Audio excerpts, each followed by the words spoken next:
Welcome in everyone to another BDPA Tech and Career Talk. I am your National Tech and Career Talk leader, Devin Jenkins. I serve as an IT business relationship management partner for our US and Canada region at GE Healthcare.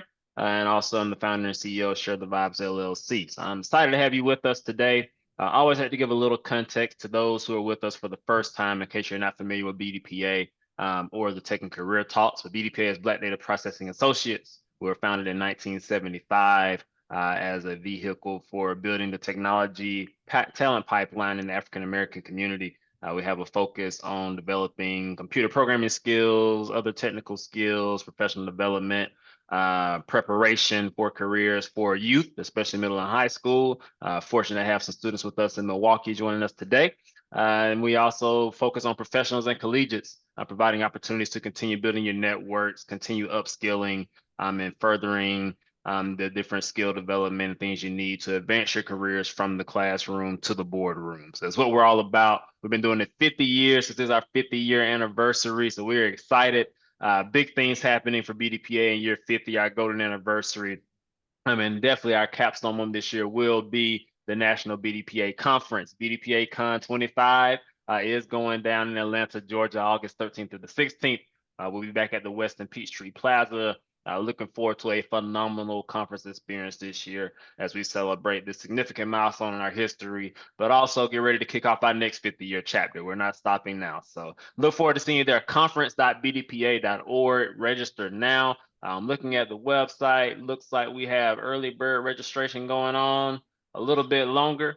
So yeah, 36 days left to get your early bird registration in. So get on it now. It's the cheapest it's gonna be. So do it now. Do it now so we can see you in Atlanta in August. We're looking forward to a phenomenal time there in August at the conference. And I believe we'll have Echelle in the house with us there. So we're excited for that. If you're watching on YouTube, thank you for joining us today. Like, share, subscribe, comment below. Share this with someone who needs to hear what we're talking about today.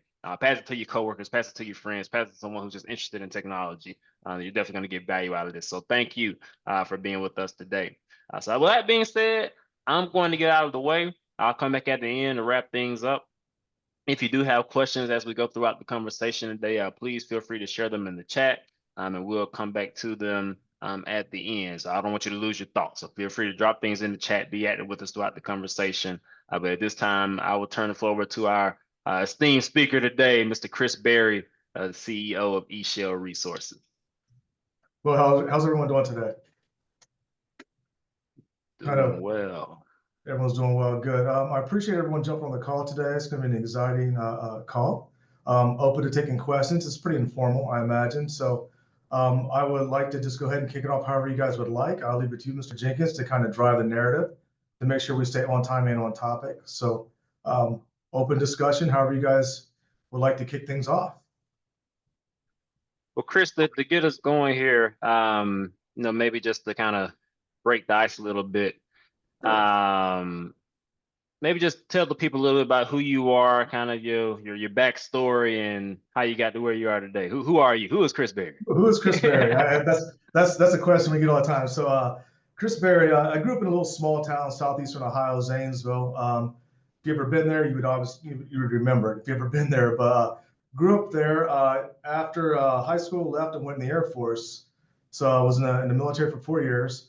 Worked in various places across the globe, was a Desert Storm veteran as well, so kind of aging myself a little bit. After that, had a short stint in the medical arena, working for quite some time, about 7 years. I did everything from an emergency room to internal medicine and pediatrics, what they call med-peds. Had a great time with that. And then my wife at the time was taking a class in HTML at Ohio State and was struggling with it, and ran across, the ability to sit in the classroom with her and see what was going on and hearing her story, and realized that, man, this is pretty easy, pretty straightforward, and kind of caught the bug from there. There's a small used bookstore here in Columbus called Half Price Books. I think it's international, maybe now, I'm not sure, but stopped there and found an HTML for Dummies books. Believe it or not, remember those used to be out? The AOL days there too. So from there, kind of caught the bug. Went back to school, went to DeVry, got my bachelor's degree in computer science. From there, I was able to grow my career quickly by doing the consulting route. And I found in consulting, if you've ever been in that space, you get everything thrown at you. I mean, you can be, hey, working on a database project. Next thing you know, you're working on a web application to whatever they throw at you. So that's given me a variety over my career to where I've been able to be placed with a lot of great teams, a lot of great organizations here in Columbus. And it's helped me really grow my career. And with that, I've been able to leverage a lot of what I've done and what I've seen in the consulting space into establishing Echelle Resources, which is now one of the leading companies here in Columbus in the embedded professional services side. So we're growing as an organization. We're doing some great things in the automotive space as well as the embedded space. More or less a 30-second version of who I am.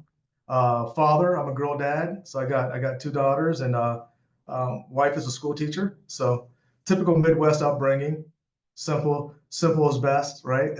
So that's me in a nutshell. I'm glad to hear you say girl dad. I'm wearing my active dad, Ah, I love dad it. I still love exists it. shirt Yeah. I today. mean, So yeah.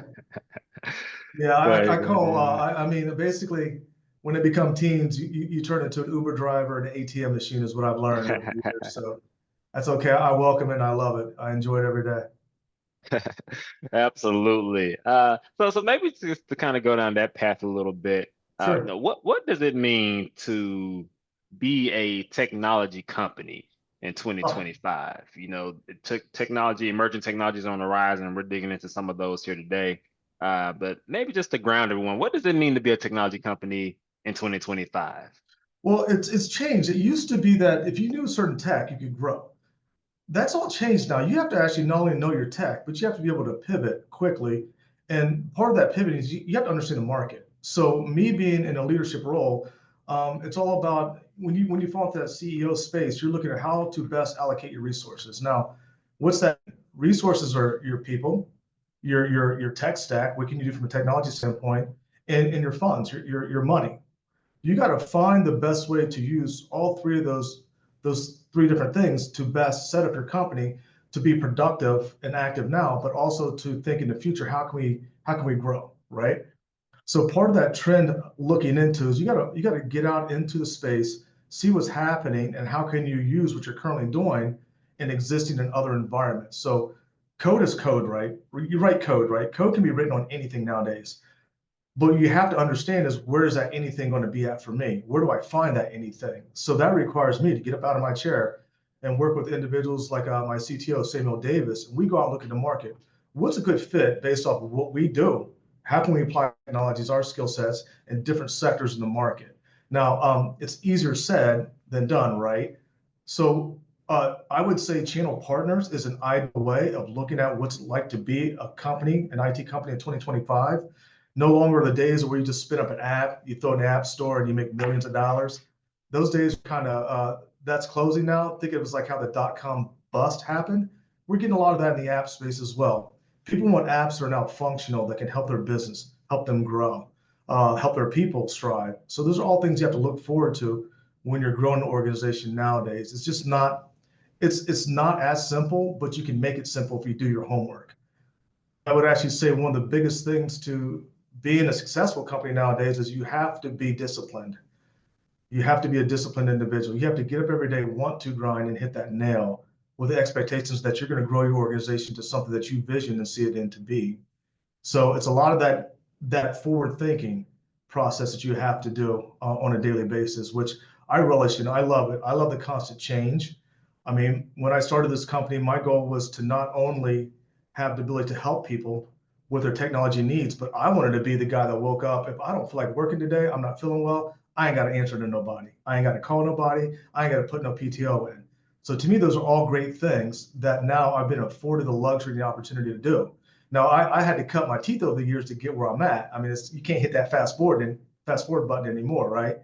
So I've been able to work my butt off. I mean, that is true. It may sound cliche, but hard work is actually one of the big factors. You really have to work every day, and you have to be disciplined to do that. If you're willing to put that mindset in place, you can be successful in 2025. No, that's a great way of setting the foundation. At the core, technology, in addition to innovation, is focus and discipline. Is what it Correct. comes down to, it, especially with regulations and governance around data and trying to make sure things are secure and ethical. There's Right. definitely a balance between creativity and fun, but also being focused and disciplined to really thrive in your areas. Because technology is so broad, you can do so many things today and tackle so many Yes. problems. So, I think you, I love what you said, kind of being strategic as a company is where do you focus and really Right. know that technology and how to galvanize and mobilize your resources to make that mission happen. And it's so true. You can't go think in a vacuum, right? You cannot go off and silo yourself and say, I'm going to put all the pieces and parts in place to grow this company. You got to hire smart people or put yourself around smart people that have done it or same vision. It may not always be an agreeable decision or vision, but if they're willing to come and debate with you and you have the same like mindset to where you want to be with those goals in the organization, those are key people you want. You want to be challenged not only from the market, but those that you have on your team, right? By challenging having those thoughtful and productive debates, you're going to make decisions, right? So my point of bringing that up is that you got to check the trends, like I was stating, but also listen to your people because you may not have all the decisions and all the where to lean into. So trust your people and trusting the people make sure is that you got to hire the right people, right? We all hire bad. We all have bad experiences. We work for a manager that just doesn't seem to get it. So with that, you just got to kind of sometimes take a step back, readjust your vision, readjust your language and your cadence of how you're speaking, and reassert that vision and let those that are smart that you hired help guide you, right? And that's a lot of what I do on a daily basis is tap the shoulder of smart guys we have here in the company and say, how best can we fit into this market or how best can we fit into that market? And it's all taking your core concepts as far as what your company is doing. Once you build that foundation of what you can do, you can find other avenues for growth over time because the tech is going to change, but if you stay ahead of those trends, or at least be part of those trends, you're always going to find avenues of growth. So that's part of that discipline is don't give up on that thought process. Don't think that, hey, I'm good now. I can stop here. Because when you do that, everyone else is going to pass you. Don't be the turtle, be the rabbit, right? So you have to start thinking that way when you dive into these spaces, and especially when you start your own organization. And so I want to go into the technology here a little bit, especially, we have a range of people watching on YouTube and listening here live today. Mhm. But just before we get into that, I want to make sure we ground everyone on, what Echelle Resources is all about, who Echelle Resources is. So shameless plug, just tell us everything about your company. First and foremost, Echelle Sure. Resources. What is the organization? What do you all do? What's your focus area? But I got to tell you the story how Echelle Resources got started first, right? So you had basically two guys at the time. We worked for Wind River, which is a subsidiary of Intel. So we're Intel employees, and we were working at the time on building what is now the PFX platform in the Honda and Acura brand vehicles. So any car that you get into from like 2015 up until now, all that cool touchscreen and stuff like that you see in there, Echelle Resources had a pivotal part of getting that out into the market everything from software development to validation in those vehicles. But how it came about was me and my business partner were approached about, hey, can we possibly create a better avenue or better way for Echelle to, or not Echelle, but Honda to be efficient when it came to validation. And we were at a brewery down in Birmingham, Alabama, believe it or not, wrote it up on a napkin, the business idea. And we took that business idea and turned it into what is now this organization. So we really hit our stride in 2018, where we got some great contracts and we were able to grow by getting the revenue and to do that. And over time, we found that, hey, there is a need for embedded professional services. So what's that really mean? Like those are things like where you have your cell phone, how does it talk to your refrigerator? Like how does your car talk to your home? How do you hit a button and knows to put the garage door up? So we felt there was a huge need here in the Midwest for people that needed that kind of support and help.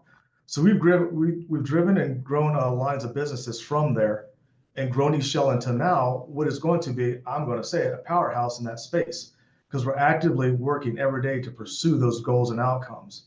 And over time, we've found that a lot of people are really starting to listen to what we're doing in the organization.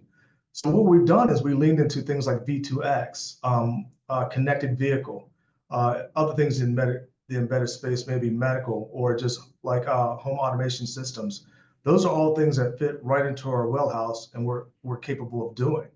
And we found also that there's great engineers in that space. Not everyone wants to be an app guy. Not everyone wants to do fintech and insurance tech. What we do is kind of unique where you have a physical device. We're talking like a low-level device the size of your thumb, and it's communicating out in the cloud, and it's providing some sort of data or some sort of business need to where organizations can actually use that data and grow and profit from. So that's really where we're at right now. And us being in the Midwest, a lot of manufacturing happens here, correct?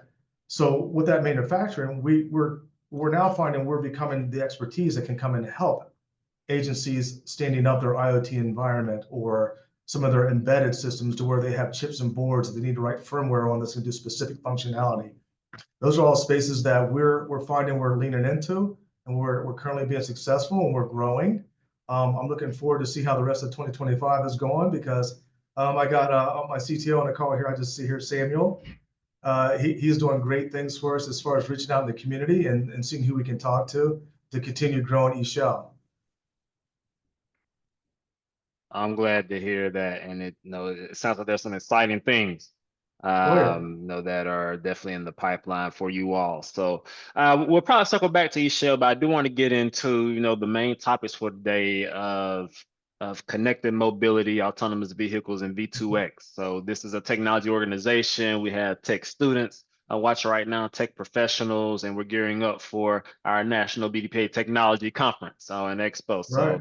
So let's nerd out a little bit here, if you will. So for those who may not be as familiar, in your own way, and we can take this maybe one at a time, or if you can collectively do it all together, I'll let you make that decision. But can you explain what is connected mobility, autonomous vehicles, and V2X?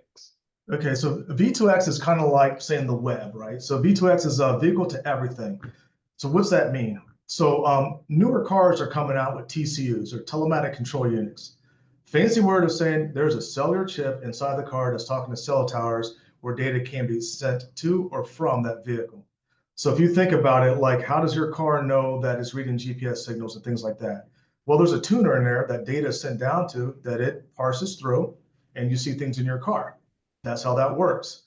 So it's a broad term. It refers basically to vehicle ability to communicate wirelessly with other vehicles and or devices. It can also communicate with pedestrians. So what does that mean?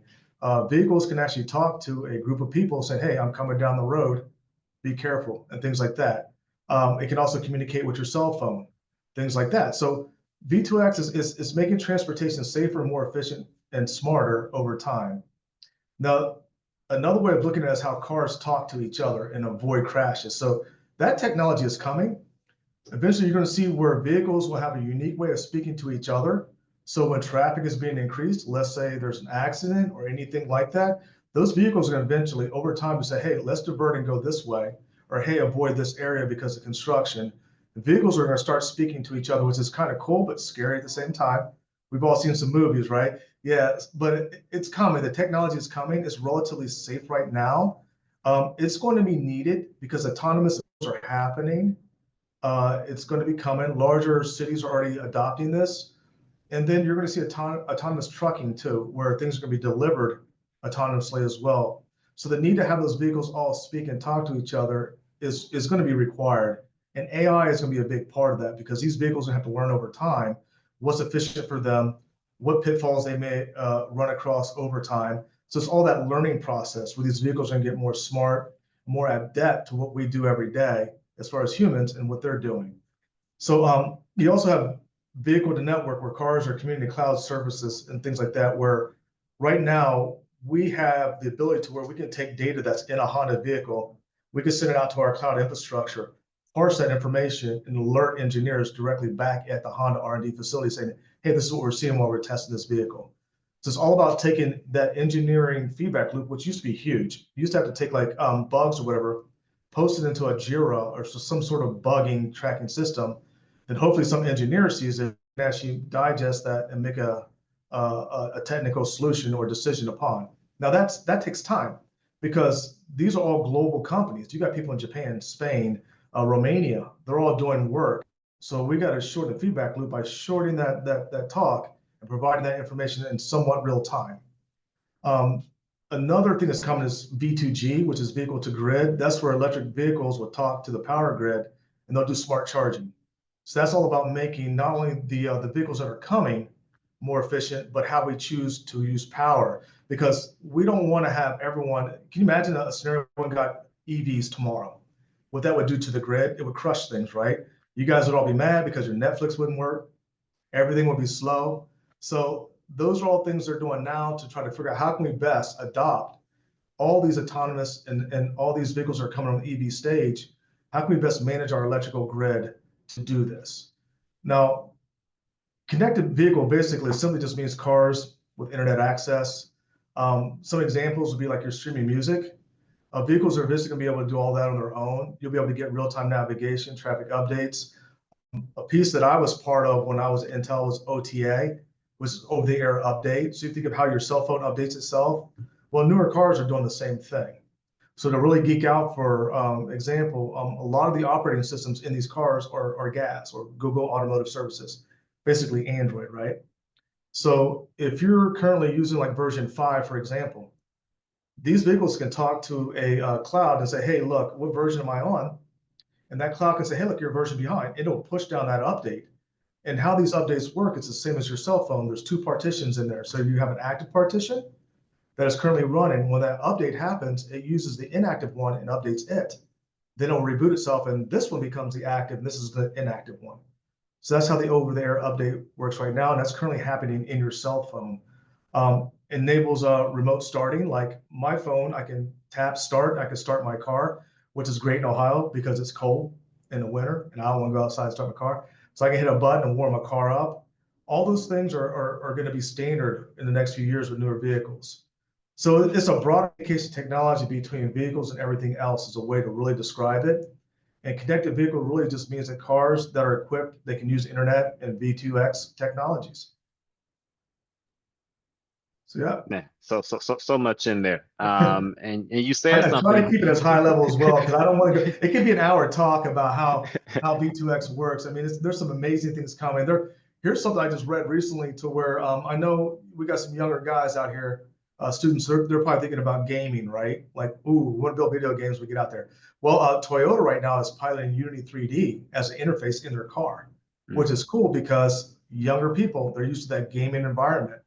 So can we produce cars where they're interacting with people that has that gamification type interface that they're used to seeing? So that technology is coming. So it's gonna And be you some cool know, stuff. you mentioned something, that resonates with me. You said, we've seen movies. There was just a movie last year, had Mahershala Ali. I forgot the name of it. I think it was on Netflix, but all the cars started just crashing up like one spot. It was weird, but nonetheless, like these are the things you're talking about are things we were seeing, in movies and cartoons and Right, Simpsons, right. all this stuff, when I was growing up. But it's very much a reality now. So, part of that, organizations like BDPA, and I think part of our job is making sure within our community we understand how these technologies work and Mm-hmm. how to not only be consumers of them, but be on the creative side of it, and being, the decision makers when it comes down to these things, to make sure, going back to our point earlier, being focused, disciplined, ethical, safe. So talk a little bit about the technology that goes behind things you're talking about. So we're talking about V2X, and we mentioned AI. I know we all use Bluetooth and things like that in our cars Mm-hmm. today, but like, what are some of the technical skills, maybe the languages or things along those lines, Oh, that people need to be preparing for to make these things happen? it's kind of crazy because it's going back in time because a lot of these boards and chips that are going in these cars, they're low level chips. So unfortunately, C is a big one. G is a big one.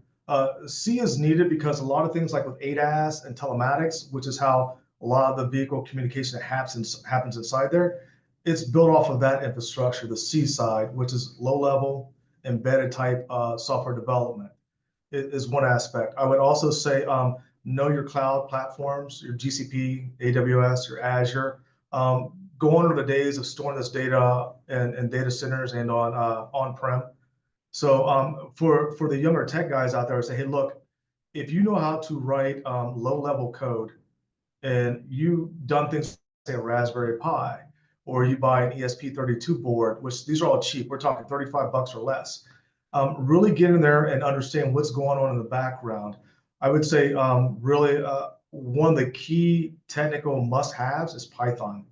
You really got to know Python if you want to get into this because it's fast, it's lightweight, it has such a good, I would say, basically people out there in the market.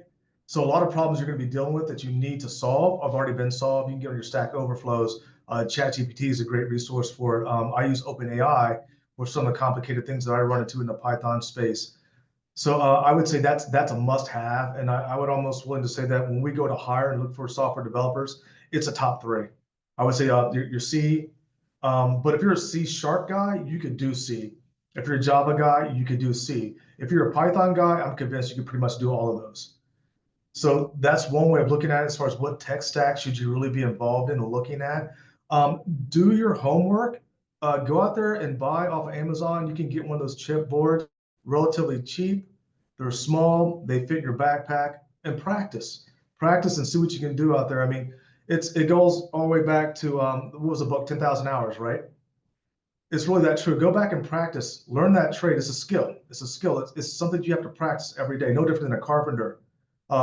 Being a software developer nowadays it's labor, but the labor has changed. You're no longer out there building houses or pouring concrete. You're behind a keyboard.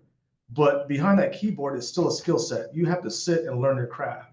So I would take and explore those 3 languages, starting there. And then I would also go out and look at what patterns are out there. So what I mean by patterns is software patterns. There's a good one called SOLID. It's an acronym.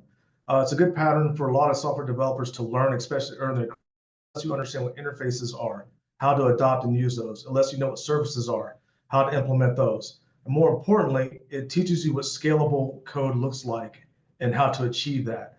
So I don't know if they're teaching these at the universities or wherever institutes they're at, but I would hope that that's something that's brought up because I found younger developers, when you actually put them with a team of people, get them to understand, to sit down what that pattern looks like, and pick it up right away. Because it's not so much a copy and paste, it's understanding to know that if I need to get this piece of data and have it show up in the UI, I got to follow this trend or this path to get there. And that's the pattern. They understand it over time. And once they get that understanding, they become better developers because they know how to adjust patterns later to make things more efficient, or how to adopt, let's say, a modular approach to where you want to add just a piece of code to try it out and see if it works, and we'll just deploy it across the board. Otherwise, we could just yank that sub piece out and things just move smoothly. So those are all things that you're going to want to take on in your career and get a good understanding.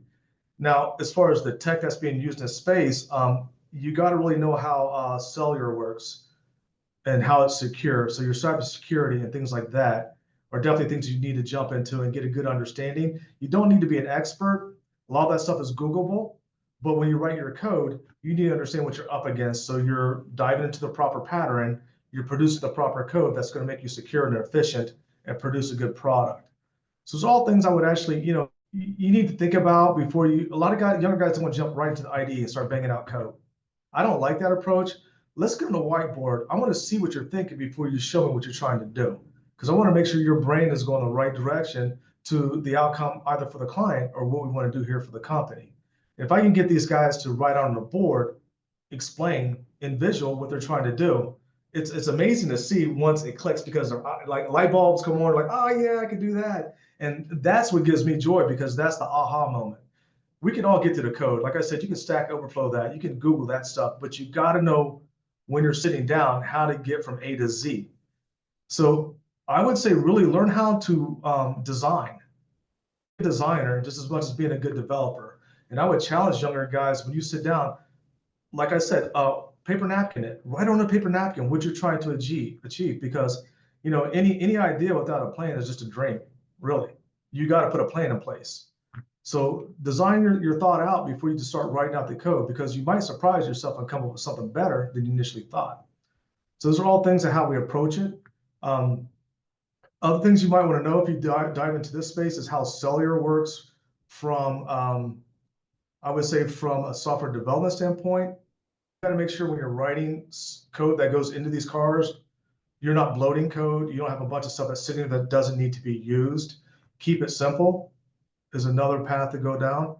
Other than that, just get out there and read, get some good books on it. Go to a lot of conferences too. Yeah, we have a great one coming up in August. You should check it out. So, we have a few different questions popping up in the chat, so I'm Yeah, looking forward to the conversation that's about this too. But one really good thing that stuff. you, as you were speaking, that resonated with me, I love that you brought back in the human element of all the tech that we're experiencing and working through. Important, important. We hear about AI and everything, and everyone's like, oh my God, where are the jobs going? We're going to be obsolete. But there's a human element to all of this. You said, before you start showing me all this, fancy code you can do, hop on the whiteboard, grab a marker. Let's see how your brain is working. Like, it Right, still right. takes thoughts. At Afrotech last year, one of the speakers said that AI is dependent on thoughtful humans in the workplace. We still have to be thinkers. So I love that you said that. And one of the themes that you'll see throughout the BDPA conference this year is innovation.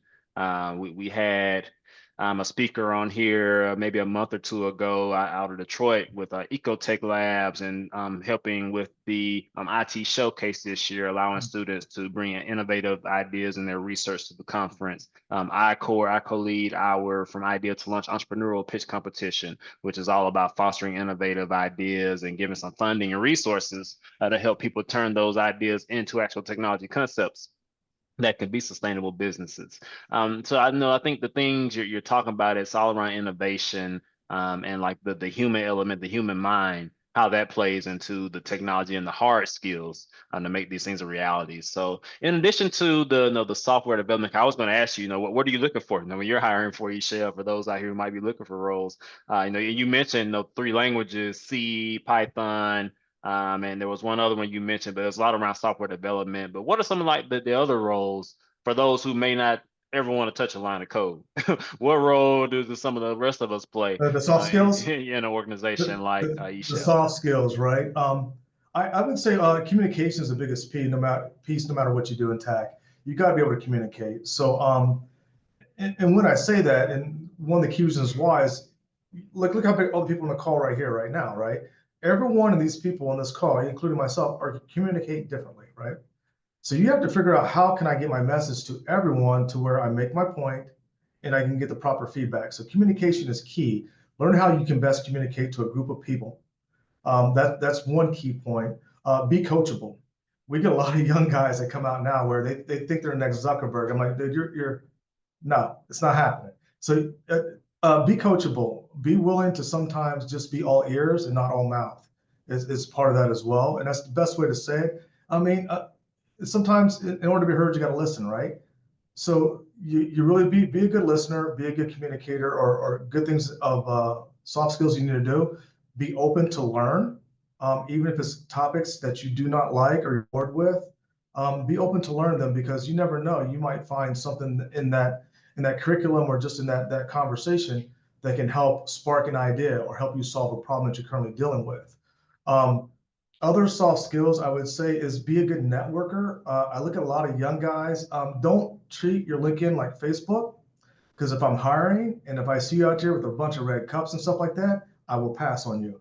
And the reason why is as an organizationally, especially with us being a minority owned business, we have a lot more boxes to check along the way. So make sure that you treat your LinkedIn just like you would treat your resume, not like your IG. I would say that's important. It's okay to be out there networking, liking buttons and stuff like that, but just do it professionally. Um, when you go into the interview process with people, ask questions, ask a lot of questions. We get a lot of people that don't ask questions. They're sitting there waiting for us to ask all the questions. We want to hear how you are as a person. We want to hear what you want to accomplish. What is your BHAG? You guys know what that is? Big, hairy, audacious goal, right? We want to hear that from you guys. What's your big goal? What do you want to do? Because if you're a good person and you can fit well into the organization and you're coachable and you're willing to communicate and listen, we'll find a place for you because those are just good people. Good people tend to do great in careers because they're good people. But you got to hit all those key factors to get there. Now, if you come in and you're kind of standoffish or you think you know everything, well, you're going to get put in a corner and you're going to be given the same nail to hit every day because you're hard to work with. And then over time, when that list of like, hey, can we keep, who we can't keep, you don't want to be on that don't want to keep list, right? So those are all things that we look for. And other key things when we're looking at the hire is flexibility. Flexibility in the sense that the world is changed since COVID, right? Everyone's working longer than a typical 8-hour day, or sometimes you're working split 8-hour days. So be flexible sometimes. Organizations, they want you around, they want you to grow. So try to be flexible with that organization. And I'm not saying working a 12-hour day, but sometimes be expected that, hey, you might have to work at 8 o'clock at night to solve a problem that is going to help the organization. And me being a business leader, I see that. We see it. We see it. Those are when we come and tap you on the shoulder. Hey, man, take Friday off. Thanks for helping us. Take a day off. Go home. Do family time. Those are important things. Those are just little nuggets along the way I can give you. I mean, that can help you a lot in your career. And be available and be accountable. Right? We hear that our whole entire life, being available and being accountable. That's a lot to ask for young people, I think, nowadays, because it's a very us, we want it mentality, and I get it. I mean, they're all used to having the cell phone. You hit a button, you got instant information, right? Well, all humans don't work that way.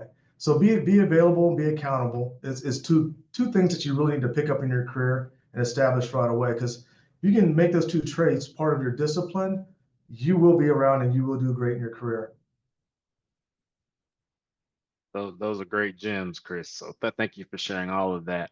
So like I said, we have a few questions in the chat. So This is weird. I don't see any faces, so I feel like I'm talking. I see a cat and I see yeah, it's kind of strange. So I'm really talking to people. Chat bots back here. What's going on, you guys? I don't bite. So we do have a few questions in the chat. So the first one, if you all want to come off of mute and ask your own questions, feel free. So the first one I see here is from Prosper. Come on, talk to me, guys. Talk to me. Come on now. We're all, let's not be chat bots here. Let's talk.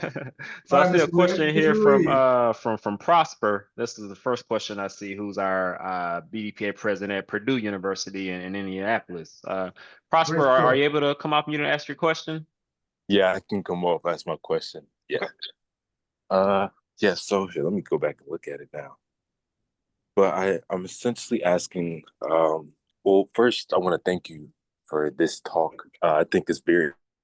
You're welcome. More than welcome. I believe you might have fell off the call. Yeah, I think we may have lost them. Well, I'll try to ask this question on his behalf while he's getting back in here. But Prosper said, "Hey, I'm a senior at Purdue. I'm the president for our BDPA chapter at Purdue Indianapolis. Started my tech journey with an internship researching IoT, and now I'm working on a project for drone autonomous navigation.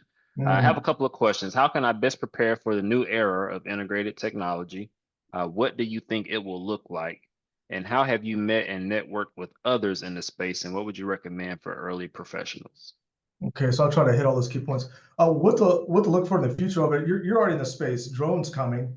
I would say really get out there and learn all the different platforms that have already been produced, because a lot of these platforms are, I don't say drag and drop, but they're integrating with other systems. So definitely look into that.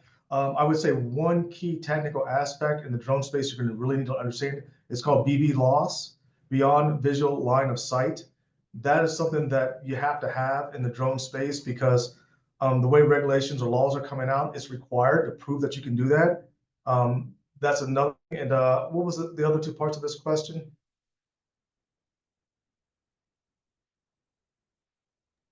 Talking on mute. Okay. So how to best prepare for the new era of integrated technology? What do you think it will look like? And how have you met and networked with others in the space? And what would you recommend for early professionals? How I networked in the space, in the drone space, is we approach drone vendors as we can be your supplier of the firmware and the validation and testing of it. What that means is that when you're looking at those other systems to integrate with those drone platforms, we could be that thought leader and that supplier for you. So what's that mean? We currently bidded on a RFP for a drone space, and we partnered with an agency to where they have the hardware. We're going to produce the firmware and the software that takes that drone, the information, videos, and stuff it collects and creates. We're going to provide the platform for those that wish to see that data and use that data that's what we're going to build for them. So it's all about, going back to what I said before, is that networking. So if you want to be in the drone space, I would say, being younger in your career, reach out to those that are hiring in the space, look for the lead engineers in the drone space. And I would tell you, you can advance your career quickly at over $5. Now, what do I mean by $5? Cup of coffee. You call someone, hey, I like to meet up and see what you guys are doing. I'm a student. I'm interested in the drone space. Can I buy you a coffee?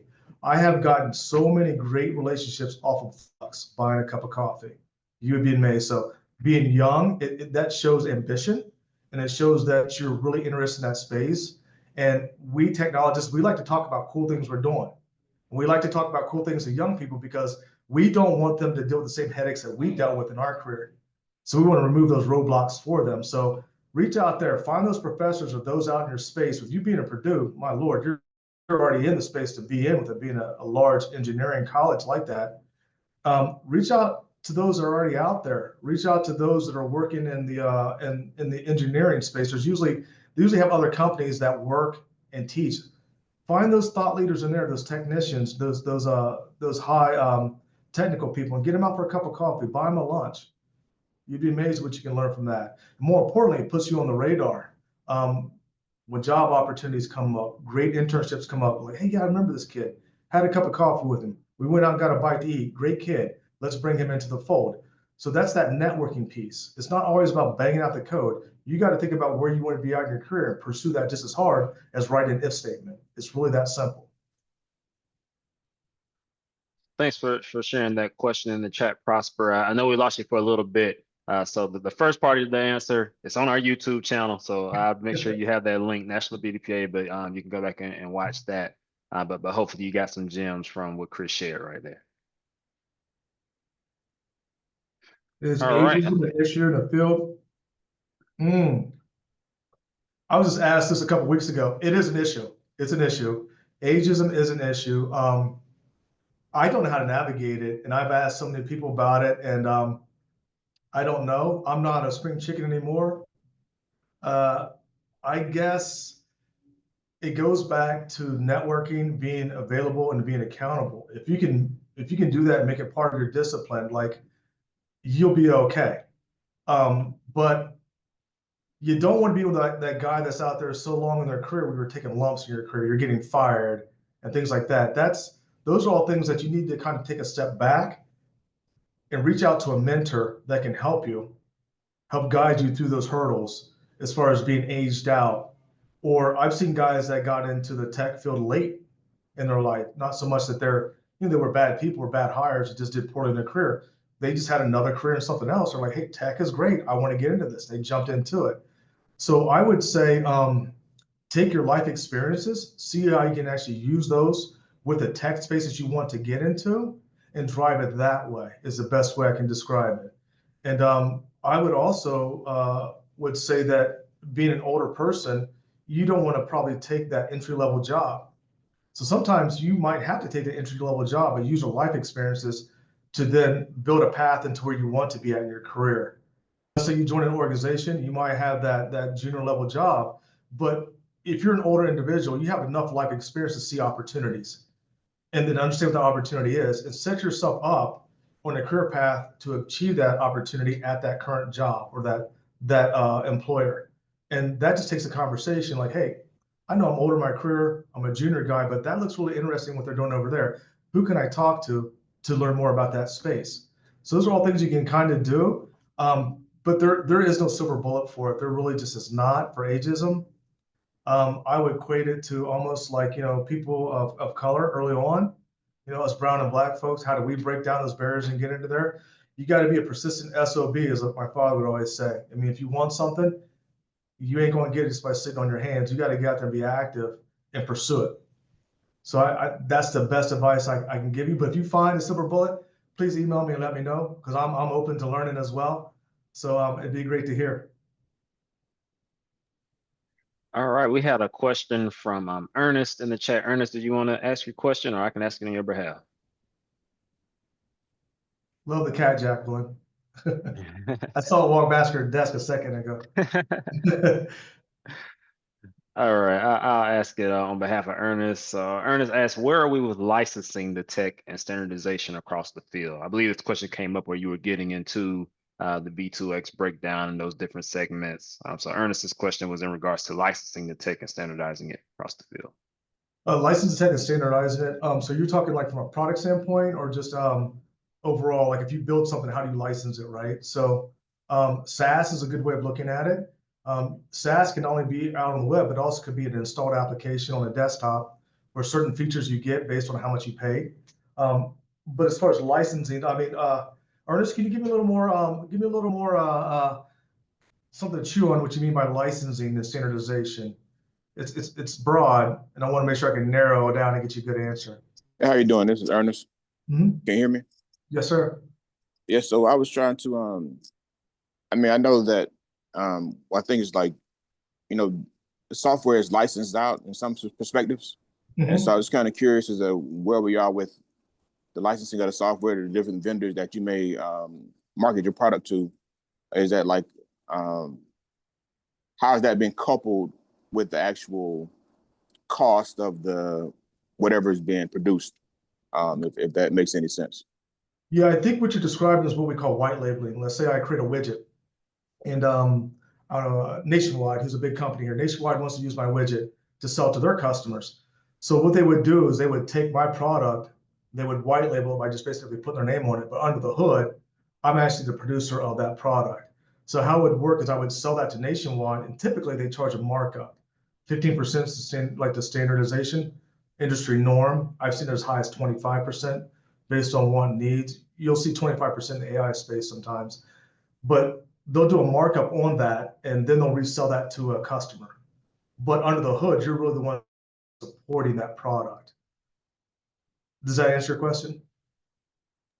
I think it does. And then my ancillary question was the standardization as far as being able to, where are we at with devices being able to communicate with each other? So like, are there any standard guidelines that underpin the technology? Yeah, there's the federal government's always going to have their thumb on the pulse of what we do, that connectivity. So there's a lot of FCC rules, there's NHTSA rules around insurance and health and safety, things like that. Here in Ohio, ODOT is involved as well. So there isn't a set standard that encompasses everything, because what happens is the federal government, they put out what they consider their rules, and everyone kind of spirals off of that on a state level. So think of what the federal government does. They'll put down their FCC rules for maybe communication, how we interact with cell towers and things like that. Then you get to the state side, they'll say, great, you can interact with cell towers, but you can only share this data or not that data. A good example of a standardization is like Prosper's interested in drones, right? So right now, the federal government said that some drones that are not being used for commercial flight or things like that, they have to be at least 400 feet at the highest and under. Commercial drones that are going to be doing flights and stuff, companies like Joby out of Dayton, they can go higher than that because they're going to be flying people around.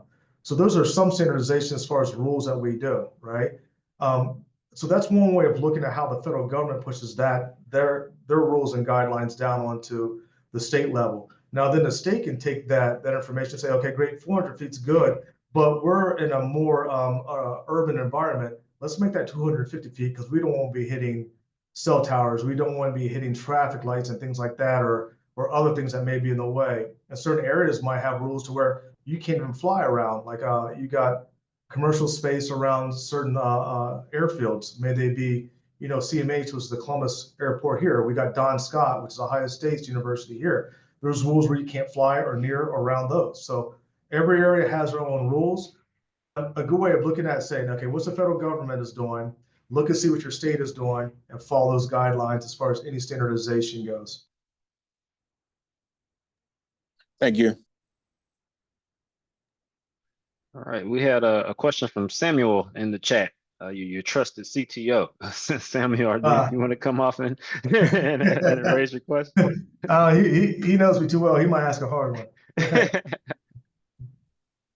Yes, so good afternoon and good day to everyone on the call. This has been very enjoyable, and I was just listening in, and there's been some great questions and good feedback, and I thought it would be very good for the group to receive some gems from a president CEO. So Chris, my question was, when working within a team of technologists, what are some tips that ensure good alignment regarding working well with strong subject matter experts, also remaining critical to service delivery solutions within a team, and also the importance of suggesting at the right time ideas that might be disruptive? So I thought with your visibility, your awareness, those three things are critical in the evolution of one's career in tech. And I thought learning of these gems, hearing it from you, might be advantageous to the audience.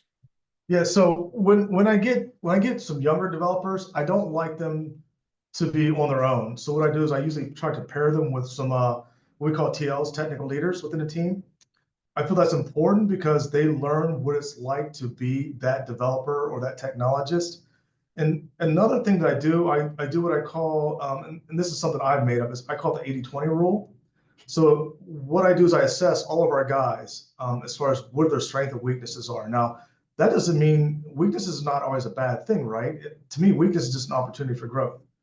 So when I look at that 80-20 rule, like let's say it's me and you, Sam, we're working on a project. I might be a strong backend developer where you're not. You're a strong UI guy, I'm not. So when I have the PMs or project managers sit down and look at the scope of work and they start assigning tasks out of the backlog, I'm going to give you majority of things. 80% of your stuff is going to be based on your strengths. To make sure you get 20% of things that's your weakness. And the reason why that's important, it forces growth from a technology standpoint. So we can all lead through tech, right? It's just certain ways of doing it and what levers you pull. So I'll take younger guys, establish strengths and weaknesses, and make sure that they get good pieces that they're not strong at to grow upon. And what that does is it then makes your team very good across the board. So being a sports guy, the goal is to put your best 11 on the field, right? And you're only as strong as your weakness, your weakest, part of the chain. So I try to elevate guys in their weak areas by identifying that and giving them tasks and goals to level them up. And what I do is I have them pair with that person that's 80% strong in it. That person is super strong at it. Hey, pair with this guy, learn how this works. And we flip it. If this person's strong in something, this person's weak in it, you're going to pair on that thing that you're weak on, and over time, they start developing a rapport. They start working down that communication. They know how to work with each other and communicate with each other. More importantly, everyone's growing and learning based off of what we know our weaknesses are. So that's one way of looking at it. Now, as far as disruptors, what I'm a firm believer is what we call accelerators in tech. You guys are going to hear this a lot in your career. So there's a lot on this, but I'm a firm believer in writing once and using many, right? Write the code once and use it all over the place as much as you can. And it goes back to that patterns that I was talking about. So if you're writing code and you think it can be used somewhere else to benefit another client, or may it be a potential product, take your guys, have them go on the side and say, hey, let's do a spike. Spike is a term that's in Agile. I'm sure you guys are familiar with that, but let's do a spike and see if we can take what we're doing right now and make this into a product. And then we can make that into a product. We can all learn from that and then potentially put that into the market that we now own and we manage and we grow with. So those are some of the things there. Now, working with the subject matter experts it's always best to go to that whiteboard scenario with the SMEs, because sometimes when you get so high up in the SME, your thought is not to go into that code space. But if you can actually take what's in between your ears and get in a whiteboard session and let those techie guys look at it, they're going to be mentally walking through what they can do from a coding standpoint or an architecture standpoint. So let those SMEs work closely with us technologists, come out with a documented approach of what we should produce as far as a product or a solution to someone's problem. Those are how I try to attack those steps along the way. Now, the importance of suggesting the right time and ideas to be disruptive. Sam knows me. I'm a China shop. If I see opportunity, I'm like Derrick Henry. I'm hitting the hole. I'm going. That's just how I operate. So anything I could think can be disruptive that can help a client, that can make their lives easier, or can make Echelle resources better in the market, I'm going to pursue it. But at the same time, back to our Jersey saying, I'm going to do my discipline. I'm going to do my homework on the trends to see if it's a viable product. We don't want to waste money. So that goes back to the CEO hat. Am I allocating resources correctly? That's your money, your time, your people. So you actually have to know that. So when they come up with a disruptive idea that could be great in the market, oh, this is a trend that I already explored. Let's pursue that. Or hey, look, that's not going to work. We did that back in early 2000. That ship has sailed. You can kind of shut it down there. So that's how I approach answering those questions there. I think that's a great note to end on, Chris. Thank you. This has been a phenomenal conversation today. BDPA, part of what's kept us around 50 years is being at the forefront of different shifts and ways and technology, and making sure our community is positioned to have a seat at the table, or build our own tables as these things are being rolled out. So thank you for all you're doing with Echelle Resources. Thank you for sharing these gems with us today and informing our audience. Again, if you're on YouTube, like, share, subscribe, comment below, click the bell so you know when we post. Share this with somebody who needs to hear the conversation. This is something that's valuable for many people in our communities, regardless of where you're at in your career. So thank you. Again, we will be in Atlanta, August 13th through 16th for BDPA Con 25. This is going to be our biggest and best one yet as we celebrate 50 years. So conference.bdpa.org, register, be there, meet us there, and let's have a great time together.